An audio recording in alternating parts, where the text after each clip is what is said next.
ये तो हो नहीं सकता ना कि आप जब चाहेंगे आएंगे और इंसानों का कत्ल कर देंगे। और अपनी सरकार से, देश के प्रधानमंत्री से कहना चाहूँगा कि आप घर में घुस के अब बैठ जाइए। 2019 में हमारे पास एक बेहतरीन मौका था कि हम वो तमाम ज़मीन को जहाँ से लॉन्चिंग पैड्स के ज़रिए आतंकवादी हमला करते या हमारे देश में आते, उस ज़मीन को हम हासिल कर लेते। तो अब ये जो भी उनकी स्ट्रेटजी होगी वो बेहतर जानते हैं, मगर मेरा मानना ये है कि अगर हम घर में घुसेंगे तो घर में बैठ जाना चाहिए। अब के बाद पार्लियामेंट का रेजोल्यूशन है, वो भारत का इलाका है, वो लेना क्या चाहिए, वो भारत का है, वो तो भारत का है। पार्लियामेंट के रेजोल्यूशन से सरकारें आती जाती हैं, प्रधानमंत्री आते जाते हैं, मगर तो पार्लियामेंट का रेजोल्यूशन तो रेजोल्यूशन है, वो तो सब पे बाइंडिंग होगा, वो तो देश का अटूट हिस्सा है, उससे कोई इनकार ही नहीं कर सकता। भी वक्त सरकार के पास ये है कि इसका एक परमानेंट तरीके से इसको रोकें, ताकि ये बार बार आकर हमारे देश में हमारे भारतीयों को गोली मारना, कभी बम लगाना, कभी ये करना, ये सिलसिला ख़त्म होना चाहिए। और इसके लिए मेरे ख्याल से कोई कंस्ट्रक्टिव और कॉन्क्रीट स्टेप लेना पड़ेगा नरेंद्र मोदी की सरकार को। आपके हिसाब से सरकार को क्या करना चाहिए? आपने कहा ठोस कॉन्क्रीट स्टेप, क्या करना चाहिए? आपको क्या लगता है कॉन्क्रीट स्टेप क्या होगा? देखिए मैडम, अब सरकार जो भी करेगी वो तो जाहिर है सरकार हर चीज़ को सामने रखकर सोचकर अपना फैसला लेगी। मगर ऑल पार्टी मीटिंग में मैंने जो बात कही वो दोबारा आपके सामने कह रहा हूँ। एक तो मैंने कहा कि यूनाइटेड नेशंस का सिक्योरिटी काउंसिल का रेजोल्यूशन है, जब 9/11 हुआ था उसके बाद सिक्योरिटी काउंसिल ने तमाम कंट्रीज़ को कहा था कि आप अपने कंट्री में ना आतंकवादियों को पनाह देंगे, ना उनको पैसे देंगे, ना उनकी ट्रेनिंग करेंगे, ना उनको सपोर्ट करेंगे। और पाकिस्तान बराबर उस सिक्योरिटी काउंसिल के रेजोल्यूशंस की वायलेशन कर रहा है। दूसरा, यूनाइटेड नेशंस का आर्टिकल 51 इस बात की इजाज़त देता है किसी देश को कि वो सेल्फ डिफेंस में दूसरे देश के खिलाफ कार्रवाई करे जो टेररिज्म को फैला रहा है, और साथ ही साथ नॉन स्टेट एक्टर्स के खिलाफ भी हमको इजाज़त मिलती है। तीसरा यह है कि भारत के कॉन्स्टिट्यूशन में, संविधान में आर्टिकल 355 है, अगर किसी स्टेट पर हमला होता है तो केंद्र सरकार की जिम्मेदारी होती है कि एक्सटर्नल एग्रेशन को रोके। चौथी बात यह है कि इंटरनेशनल लॉ के तहत भारत पाकिस्तान की नेवी और उनकी एयरफोर्स का ब्लॉकेट कर सकता है और करना भी चाहिए।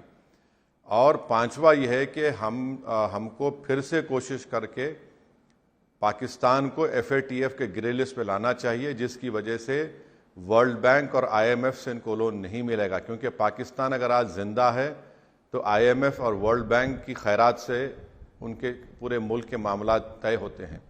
और जहाँ तक सवाल है सरकार के मिलिट्री एक्शन का, तो वो तो सरकार तय करेगी किस तरीके से करना चाहिए। और इसीलिए हम तो ये बात कह रहे हैं कि जो गवर्नमेंट फैसला लेगी, मुझे यकीन है कि ना सिर्फ मैं बल्कि हर देश का नागरिक उनके साथ ठहरा रहेगा। मैडम, मैं आपके प्रोग्राम पे कई मरतबा इस पर बोल चुका हूँ, आज भी कह रहा हूँ कि मुझे सबूत की ज़रूरत नहीं है, बल्कि मैं तो अपनी सरकार से, देश के प्रधानमंत्री से कहना चाहूँगा कि आप घर में घुस के अब बैठ जाइए। 2019 में हमारे पास एक बेहतरीन मौका था कि हम वो तमाम ज़मीन को जहाँ से लॉन्चिंग पैड्स के ज़रिए आतंकवादी हमला करते या हमारे देश में आते, उस ज़मीन को हम हासिल कर लेते। तो अब ये जो भी उनकी स्ट्रेटजी होगी वो बेहतर जानते हैं, मगर मेरा मानना ये कि अगर हम घर में घुसेंगे तो घर में बैठ जाना चाहिए। अब के बाद आप POK की बात कर रहे हैं, हमें POK लेना चाहिए। तक हम इन चीज़ों को, पार्लियामेंट का रेजोल्यूशन है, पार्लियामेंट का रेजोल्यूशन है, वो भारत का इलाका है, वो लेना क्या चाहिए, वो भारत का है, वो तो भारत का है। पार्लियामेंट के रेजोल्यूशन से सरकारें आती जाती हैं, प्रधानमंत्री आते जाते हैं, मगर तो पार्लियामेंट का रेजोल्यूशन तो रेजोल्यूशन है, वो तो सब पे बाइंडिंग होगा, अभी तो देश का अटूट हिस्सा है, उससे कोई इनकार ही नहीं कर सकता। सिंधु जल संधि हमने सिर्फ सस्पेंड किया है, उसी में देश के अंदर से आवाजें आने लगी। नरेश टिकैत कहने लगे कि हम किसानों से पानी कैसे रोक सकते हैं। राकेश टिकैत हैं, उनको दिख रहा है कि कोई साजिश है। कई लोग हैं सोशल मीडिया पर, मैं नाम नहीं लेना चाहती, उनको पब्लिसिटी नहीं देना चाहती, लेकिन अनेकों ऐसे लोग हैं, कांग्रेस पार्टी के नेता है जो कह रहे हैं आतंकी को इतना टाइम मिलता है कि वो धर्म पूछ के फिर मारे। ये नैरेटिव जो देश के अंदर बनता है। नहीं देखिए, पानी तो नहीं, देखिए ये इन लोगों की, ये लोग पढ़ते नहीं हैं, ना इनको जानकारी है। हमने अबेयंस में रखा है इंडस वाटर ट्रीटी को, पानी आज भी जा रहा है। सवाल ये है कि जो पाकिस्तान को, जो उनके वेस्टर्न साइड पर जो जहलम और चनाब से पानी जा रहा है, उसके ताल्लुक से हम क्या करने वाले हैं, सरकार ने ये कहा है।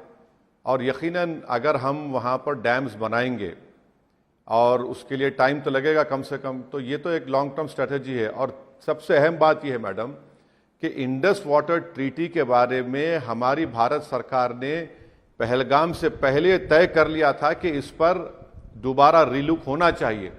ये लोग जानते नहीं हैं, इनकी जानकारी के लिए कह रहा हूं कि एक गल्फ कंट्री में ट्रैक 2 डिप्लोमेसी हुई थी। वहां पर जितने हमारे सेंट्रल वाटर कमीशन के रिटायर्ड ऑफिशियल्स थे, उन्होंने जाकर इस बात को कहा कि इंडस वाटर ट्रीटी को दोबारा रीलुक करने की जरूरत है।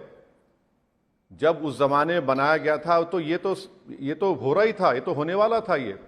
अब ये लोगों को पता नहीं है, अब इस तरह की बातें कर रहे हैं। तो अब मैं तो उनकी तरफ से कह नहीं सकता, मगर इनको पहले पढ़ना चाहिए, देखना चाहिए, और हमको सरकार से हमको ये बोलना चाहिए कि आप डैम बनाइए, और जहां जहां आप डैम बना सकते हो, क्योंकि पानी को तो हम रोक नहीं पाएंगे। एक तो माउंटेनियस एरिया है और दूसरा झेलम जाता है जमीन के उससे, तो जाहिर है इसके लिए हमको कुछ करना चाहिए। और JNK के मुख्यमंत्री भी कह रहे हैं कि उससे JNK को फायदा ही होगा अगर सरकार इसका दोबारा रीलुक करेगी। तो अब तो हमने अबेयंस में रखा है।